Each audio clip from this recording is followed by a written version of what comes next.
आज हम यहाँ पर करने वाले हैं स्टिक्योमेट्री कैलकुलेशंस इन केमिकल रिएक्शन। सबसे पहला यहाँ पर जो हम स्टिक्योमेट्री कैलकुलेशंस में क्वेश्चन करेंगे वो है मास मास रिलेशनशिप के अकॉर्डिंग यहाँ पर न्यूमेरिकल बनाने वाले। मास मास रिलेशनशिप क्या होता है कि जब भी हम कोई बैलेंस्ड केमिकल इक्वेशन को लिखते हैं, जैसे कि इस क्वेश्चन में देखो, calculate the amount of water form by the combustion of 16 gram of methane. अगर हम यहाँ पर 16 ग्राम ऑफ मीथेन यानी कि मीथेन को बर्न करने के बाद CH4 की बर्निंग यहाँ पर करेंगे, क्या बनेगा हमारे पास में यहाँ पर कार्बन डाइऑक्साइड और वाटर बनेगा।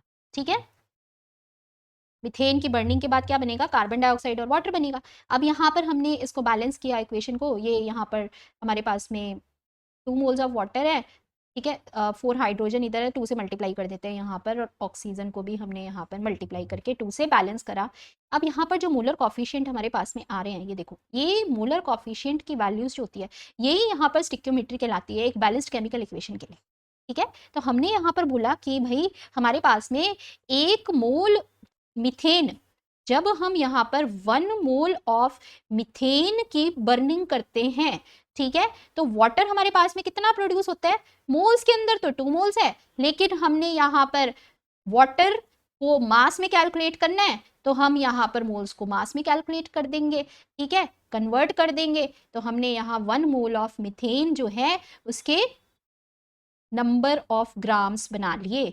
कैसे, यहाँ पर मीथेन 1 मोल के लिए मोल कॉन्सेप्ट पे पहुंच जाओ, ये हमारे पास में कितना हो जाएगा, 12 प्लस 4 इंटू 1, ये हो गया हमारे पास में 16 ग्राम। 16 ग्राम ऑफ मीथेन जो है हमें यहाँ पर कितना वाटर का मास दे रहा है, तो ये हमारे पास में हो गया यहाँ पर 2 प्लस 1 प्लस 16। ठीक है, तो ये यहाँ पर 18 ग्राम्स इंटू 2, 18 ग्राम्स जो है यहाँ पर उसको 2 से मल्टीप्लाई कर देंगे क्योंकि 2 मोल्स ऑफ वाटर है, तो ये 36 ग्राम यहाँ पर वाटर दे रहा है 16 gram of methane. By chance question के अंदर भी आपसे 16 ग्राम ऑफ मीथेन ही पूछ लिया इसने, ये देखो 16 ग्राम ऑफ मीथेन ही इसने क्वेश्चन में भी पूछ लिया, और हमारे पास में बैलेंस्ड केमिकल इक्वेशन के हिसाब से यहाँ पर 16 ग्राम के लिए ही 36 ग्राम ऑफ वाटर प्रोड्यूस हो रहा था। तो ये तो कैलकुलेशन आपकी यहाँ पर सारी बच गई, आपके लिए इजी हो गया क्वेश्चन बहुत ज्यादा। तो हम यहाँ पर क्या बोलेंगे कि भाई हमारे पास में तो 16 ग्राम ऑफ मीथेन जो है वो वाटर कितना प्रोड्यूस कर रहा है, 36 ग्राम ऑफ वाटर प्रोड्यूस कर रहा है। तो क्या आंसर हो गया यहाँ पर हमारे पास में 16 ग्राम ऑफ मीथेन यहाँ पर 36 ग्राम ऑफ वाटर प्रोड्यूस करेगा। ठीक है, तो ये एक पहला क्वेश्चन देखा हमने जहां पर एक बैलेंस्ड केमिकल इक्वेशन को यूज करके यहाँ पर हमने मास मास रिलेशनशिप से न्यूमेरिकल को सॉल्व किया। अब ये देखो यहाँ पर सेकंड क्वेश्चन है, इसके अंदर how many moles of methane are required to produce 22 gram of carbon dioxide after combustion. तो हम यहाँ पर इसको कैसे कैलकुलेट करेंगे। अब इसके अंदर यहाँ पर देखो कि हमारे पास में अगर हम सेम वही मीथेन का कंबशन करें, तो मीथेन के कंबशन के बाद हमारे पास में यहाँ पर क्या बन रहा है, कार्बन डाइऑक्साइड और वाटर बन रहा है। यहाँ पर इसको बैलेंस कर दिया, ये हमारे पास में 2 मोल्स ऑफ वाटर है, ये यहाँ पर 2 मोल्स ऑफ ऑक्सीजन है, तो 1 मोल ऑफ मीथेन जो है यहाँ पर हमारे को 2 मोल्स ऑफ वाटर देता है। लेकिन हमने कार्बन डाइऑक्साइड के लिए यहाँ पर कैलकुलेशन करनी है, तो हम कार्बन डाइऑक्साइड के नंबर ऑफ मोल्स देख लेते हैं। तो 1 मोल ऑफ कार्बन डाइऑक्साइड हमें यहाँ पर मिल रहा है, और अगर हमें यहाँ पर इसने कहा है कि 22 ग्राम ऑफ कार्बन डाइऑक्साइड हमें यहाँ पर कंबशन से मिल रही है, तो कितने नंबर ऑफ मोल्स उसके लिए रिक्वायर्ड होंगे। इसका मतलब कि हमें यहाँ पर जो नंबर ऑफ मोल्स हैं उसको किस में कन्वर्ट करना पड़ेगा, मास में। ठीक है, तो हमने बोला कि ये तो मोल कॉन्सेप्ट लगा दो यहाँ पर, और हमारे पास में मोलर मास क्या होता है कार्बन डाइऑक्साइड का, 12 प्लस 2 इंटू 16, ये हो गया हमारे पास 44 ग्राम ऑफ कार्बन डाइऑक्साइड। तो हमारे पास में यहाँ पर कब प्रोड्यूस हो रही है, जब 1 मोल ऑफ मीथेन का हमने यहाँ पर कंबशन किया है। ठीक है, तो 22 ग्राम ऑफ कार्बन डाइऑक्साइड की जब बर्निंग करेंगे तो कितना यहाँ पर हमारे पास में नंबर ऑफ मोल्स बनेगा। यूनिटरी मेथड लगाया यहाँ पर कि 44 ग्राम ऑफ कार्बन डाइऑक्साइड हमारे को यहाँ पर मीथेन जो है वो कितना लग रहा है, 1 मोल। मीथेन यहाँ पर कितना लग रहा है हमारे पास में, 1 मोल। अगर हम यहाँ पर 22 ग्राम के लिए जो हमें गिवन है value 22 gram of carbon dioxide के लिए यहाँ पर कैलकुलेशन देखें, तो मीथेन हमारे को यहाँ पर कितना लगेगा, मीथेन हमारे को यहाँ पर लगेगा 0.5। ठीक है, तो ये हो गया 1/44 इंटू 22.5 मोल्स हमें यहाँ पर लगेगा। तो एक बैलेंस्ड केमिकल इक्वेशन के हिसाब से हम यहाँ पर मोल मास में भी रिलेशन कैलकुलेट कर सकते हैं, मास मास रिलेशन भी कैलकुलेट कर सकते हैं। ठीक है, तो ये हमारे पास में first type of stoichiometry calculation है जहाँ पर हमने करा है calculation according to mass mass relationship. Second देखो यहाँ पर, अगर हमने यहाँ पर एक क्वेश्चन के अंदर हमसे मास और वॉल्यूम के बीच में रिलेशनशिप पूछा हुआ है, मास और वॉल्यूम के बीच में हमारे पास में यहाँ पर रिलेशनशिप पूछा हुआ है, तो इसको कैसे यहाँ पर कैलकुलेट करें, कैसे हमें यहाँ पर पता चलेगा कि ये मास और वॉल्यूम के बीच का रिलेशनशिप है। तो हमें ऐसे पता चला कि जब हम क्वेश्चन को पढ़ेंगे, क्वेश्चन को पढ़ो पहले, कि क्वेश्चन को पढ़ने से हमें यहाँ पर पता चलेगा कि हाँ मास और वॉल्यूम का रिलेशनशिप लग रहा है, ठीक है। तो what volume of carbon dioxide measured eight 27 degree Celsius and इतने प्रेशर वुड बी ऑब्टेन्ड, ठीक है, कितना वॉल्यूम गिवन कंडीशंस में हमें मिलेगा अगर हम 10 gram of pure marble, 10 gram of pure marble, pure marble यानी कैल्शियम कार्बोनेट की रिएक्शन कर देते हैं डाइल्यूट HCl के साथ में।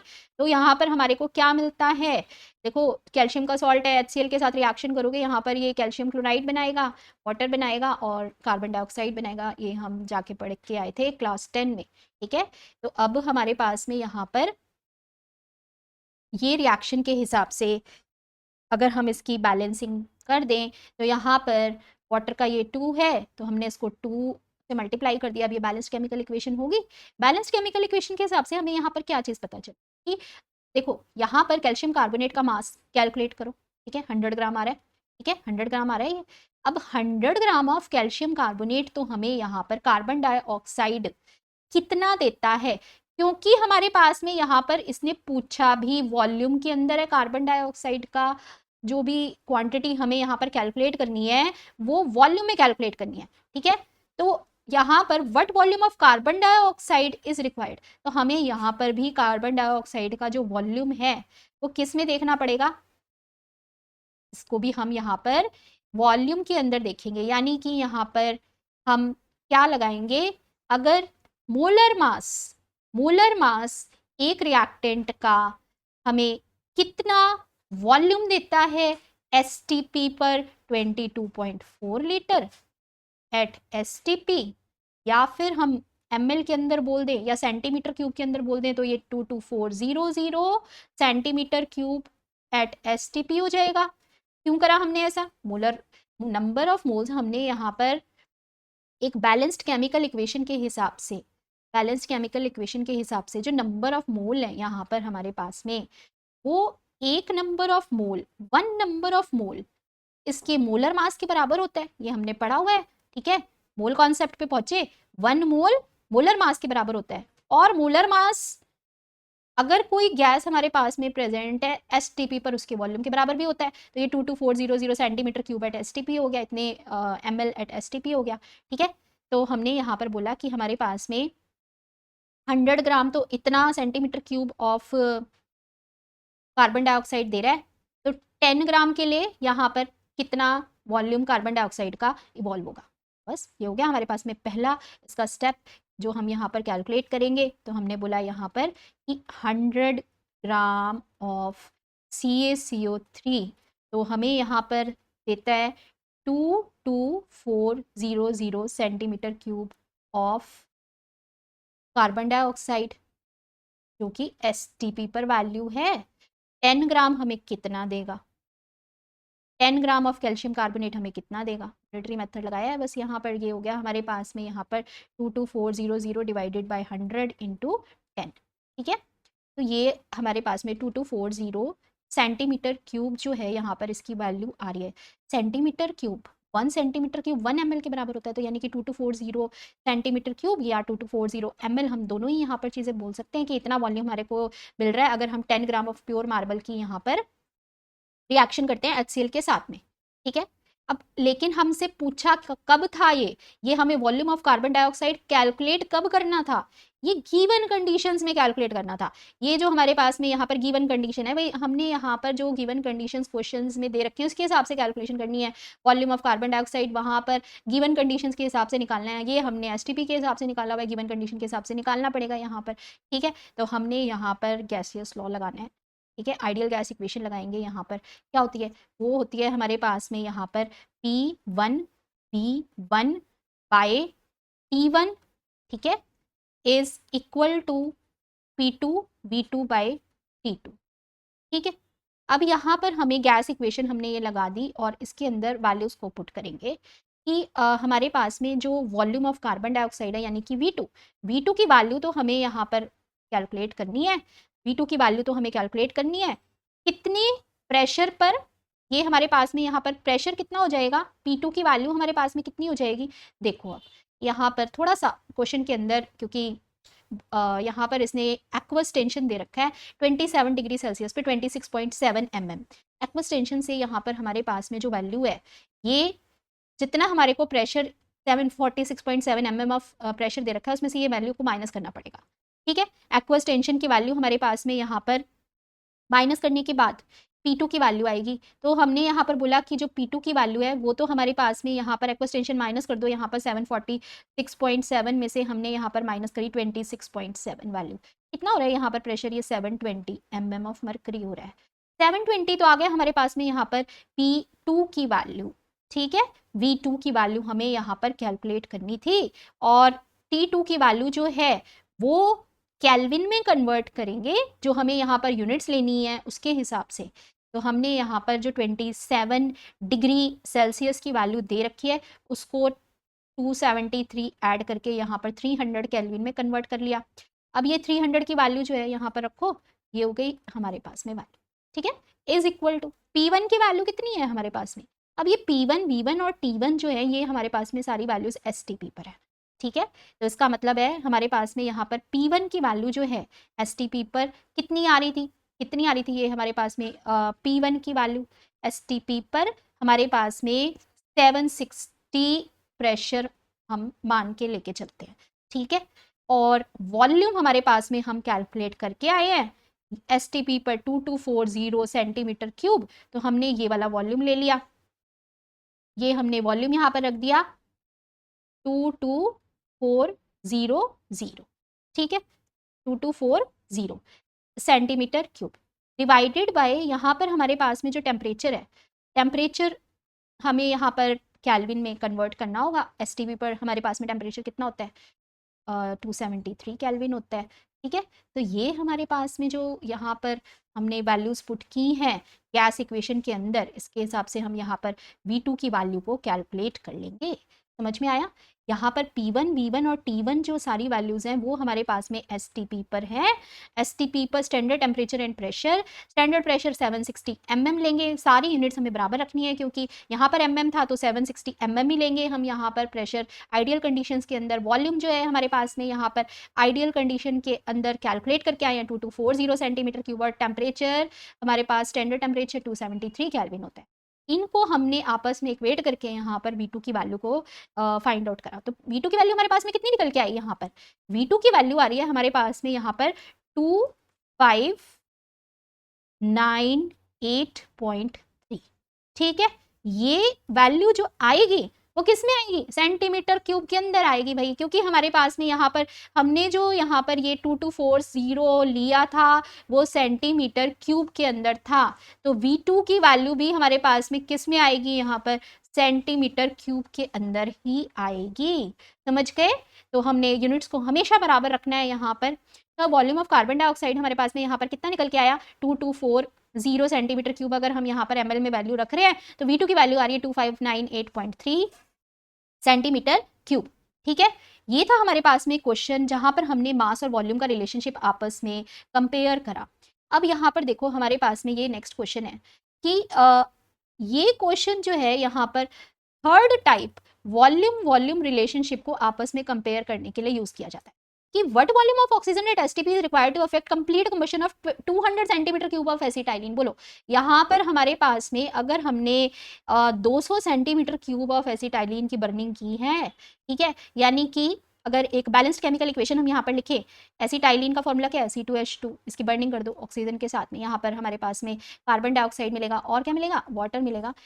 तो गेलोसक्स लॉ जो हमने यहाँ पर चैप्टर में अप्लाई किया था, गैसियस वॉल्यूम का लॉ है, वो हमें क्या बताता था कि अगर हम इस इक्वेशन को यहाँ पर बैलेंस करें तो ये 2 मोल्स, ये 5 मोल्स, क्योंकि ये 4 हो रहा है यहाँ पर, तो ये हमने यहाँ पर 4 और ये भी हमारे पास में यहाँ पर 2, तो 2 volume acetylene 5 volume of oxygen के साथ रिएक्ट करके कार्बन डाइऑक्साइड का 4 वॉल्यूम यहाँ पर बना रहा है। ठीक है, what volume of oxygen at STP is required to affect complete combustion of 200 centimeter cube of acetylene। ठीक है, 200 सेंटीमीटर क्यूब ऑफ एसिटाइलिन की पूरी बर्निंग के लिए हमें यहाँ पर कितना ऑक्सीजन जो है वो रिक्वायर्ड होगा। एक क्वेश्चन तो ये है यहाँ पर, और दूसरा है कि कितना यहाँ पर हमारे पास में कार्बन डाइऑक्साइड बनेगा। दो क्वेश्चन इसने यहाँ पर पूछे हैं। पहले वाला क्वेश्चन हमने यहाँ पर देख लेते हैं कैसे करना है। वॉल्यूम वॉल्यूम का रिलेशनशिप यहाँ पर काम आ रहा है, गैलिलियोस लॉ हमने यहाँ पर अप्लाई करना है। तो हमें यहाँ पर क्या चीज़ पता चली कि भाई अगर हम टू वॉल्यूम एसिटाइलिन जो है यहाँ पर हमें ऑक्सीजन का कितना वॉल्यूम देता है, 5 वॉल्यूम देता है। पूछा कितने में है, 200 सेंटीमीटर क्यूब के लिए। तो 200 सेंटीमीटर क्यूब जो है वो हमें यहाँ पर कितना वॉल्यूम ऑफ कार्बन डाइऑक्साइड देगा। ठीक है, समझ में आ गई बात, कैसे करेंगे अब यहाँ पर। तो ये हमने बोला यहाँ पर कि 2 वॉल्यूम ऑफ C2H2 तो हमें यहाँ पर कितना ऑक्सीजन देता है, 5 वॉल्यूम ऑफ O2। तो हमें यहाँ पर जो है 200 सेंटीमीटर क्यूब ऑफ एसिटाइलिन जो है कितना वॉल्यूम दे देगा, 5/2 इंटू 200। तो ये हो गया हमारे पास में यहाँ पर 500 सेंटीमीटर। ठीक है, ये हमारे पास में 500 सेंटीमीटर क्यूब जो है यहाँ पर वॉल्यूम आ रहा है एसटीपी पर। एसटीपी पर 500 सेंटीमीटर क्यूब ऑफ वॉल्यूम हमारे पास में आया है ये वैल्यू। ठीक है, what volume of oxygen at STP, STP पे हमारे पास में ये वॉल्यूम आया है। अब एक चीज तो हमने यहाँ पर कैलकुलेट कर ली कि भाई हमने कंप्लीट कंबशन जब करा तो 200 सेंटीमीटर ऑफ क्यूब एसिटाइलिन ने तो हमें यहाँ पर कितना ऑक्सीजन दिया है एसटीपी पर, और उसका वॉल्यूम कैलकुलेट कर लिया। अब हमें यहाँ पर बताना है दूसरी चीज, volume of carbon dioxide formed. ठीक है, तो अब ये कैसे करेंगे, यहाँ पर एक चीज तो हमने यहाँ पर कैलकुलेट कर ली है, दूसरी चीज देखो यहाँ पर कैसे कैलकुलेट करेंगे। तो यहाँ पर हमने फिर से वही वॉल्यूम वॉल्यूम का रिलेशनशिप देखा, लेकिन किस में देखना है, कार्बन डाइऑक्साइड और एसिटाइलिन के बीच में। तो हमने यहाँ पर सेम वही चीज दोबारा बोल दी कि अगर टू वॉल्यूम ऑफ एसिटाइलिन जो है वो हमें यहाँ पर कार्बन डाइऑक्साइड का वॉल्यूम देता है 4 वॉल्यूम ऑफ CO2 देता है, तो हमें यहाँ पर 200 सेंटीमीटर क्यूब। अब ये जो हम यहाँ पर 2 वॉल्यूम ले लेते हैं, 5 वॉल्यूम ले लेते हैं, इसका मतलब यहाँ पर हमारे पास में जो भी क्वांटिटी हमारे को गिवन है उसके यूनिट्स हम उसी पे मान के चल सकते हैं। यानी कि सेंटीमीटर क्यूब में निकालना है तो यहाँ वॉल्यूम को हम सेंटीमीटर क्यूब में मान लेंगे। ठीक है, लीटर में निकालना है तो लीटर में मान लेंगे वॉल्यूम को। ठीक है, तो 200 सेंटीमीटर क्यूब ऑफ C2H2 ये जो है हमें यहाँ पर कितना वॉल्यूम देगा कार्बन डाइऑक्साइड का। तो हमने इसको बोला यहाँ पर कितना हो जाएगा, 4/2 इंटू 200, ये हो गया हमारे पास में 400 सेंटीमीटर क्यूब। ठीक है, 400 सेंटीमीटर क्यूब जो है हमें यहाँ पर एसटीपी पर कार्बन डाइऑक्साइड का वॉल्यूम मिलेगा अगर हम यहाँ पर 2 वॉल्यूम ऑफ C2H2 यानी कि जो बैलेंस्ड केमिकल इक्वेशन के हिसाब से हमने यहाँ पर 4 वॉल्यूम में देखा था, वो 200 सेंटीमीटर क्यूब के हिसाब से यहाँ पर 400 सेंटीमीटर क्यूब बनता है। ठीक है, समझ में आ गई बात। इस तरह से हमने यहाँ पर एक बैलेंस्ड केमिकल इक्वेशन को कन्वर्ट किया अपनी रिक्वायरमेंट के हिसाब से 3 तरह के पैरामीटर में, मास वॉल्यूम, वॉल्यूम वॉल्यूम, मास मास रिलेशनशिप में। ठीक है, जैसा भी क्वेश्चन आपको दे रखा है उसको कन्वर्ट कर लो मास मास में, मास वॉल्यूम के अंदर, या वॉल्यूम वॉल्यूम रिलेशनशिप लगा के। है तो मूल कॉन्सेप्ट, यहाँ पर एक बैलेंस केमिकल इक्वेशन को यूज करके हमें यहाँ पर ये कन्वर्जन की है। ठीक है, तो ये था आज का टॉपिक हमारे पास में, स्टिक्योमेट्री कैलकुलेशन हमें करनी है यहाँ पर volume volume relationship, mass volume relationship और मास मास रिलेशनशिप के